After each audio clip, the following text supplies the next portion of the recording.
Pour le scrutin présidentiel de ce jour, le ministre de l'administration territoriale a reçu les demandes d'accréditation de 165 organismes nationaux et étrangers, des représentations diplomatiques, des ONG, des associations de la société civile et des associations religieuses.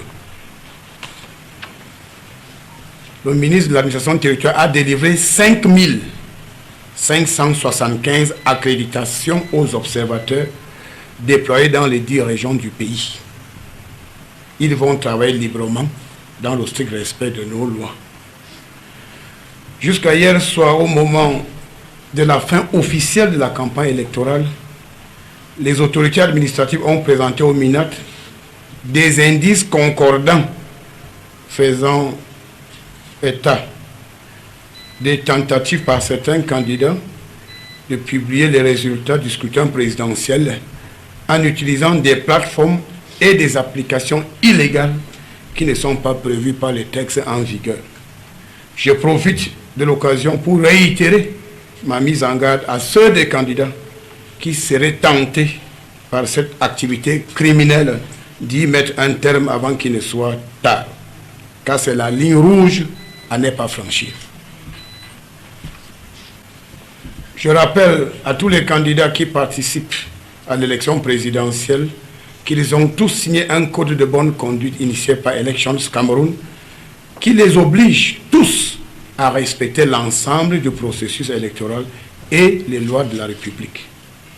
L'administration passera à l'offensive pour mettre un terme à cette imposture qui consiste à fabriquer des faux résultats des élections et les rendre publics à travers des plateformes illégales.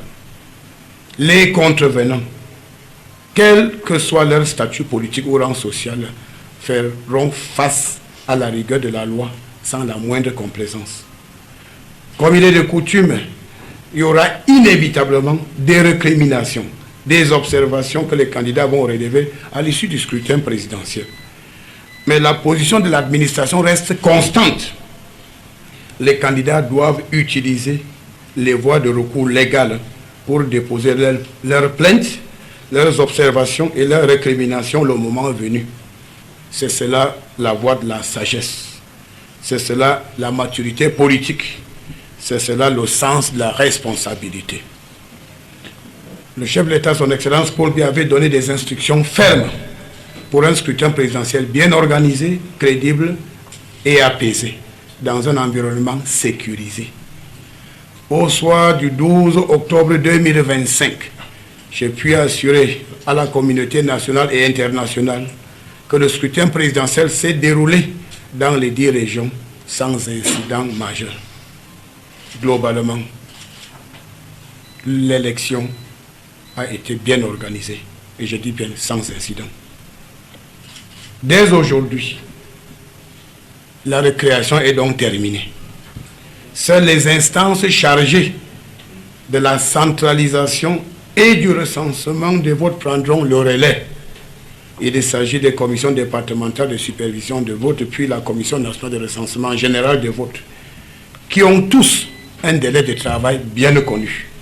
Par la suite, le Conseil constitutionnel prendra le relais jusqu'à la proclamation officielle des résultats du scrutin présidentiel. Aucune autre démarche en dehors de ce cadre légal ne doit exister ou prospérer. Toute tentative de perturber le processus électoral après la clôture des bureaux de vote sera considérée par le MINAT comme un casus belli et traité comme tel. Je terminerai mon propos par cette mise en garde du chef de l'État, son Excellence Paul Biya, aux candidats véreux lors de l'élection présidentielle de 1992, quand il disait, je cite, « Il ne faut pas jouer avec le Cameroun ». Plus que jamais, la mise en garde du chef de l'État, son Excellence Paul Biya, en 1992, l'actualité. Les contrevenants n'ont qu'à bien se tenir, car force restera à la loi.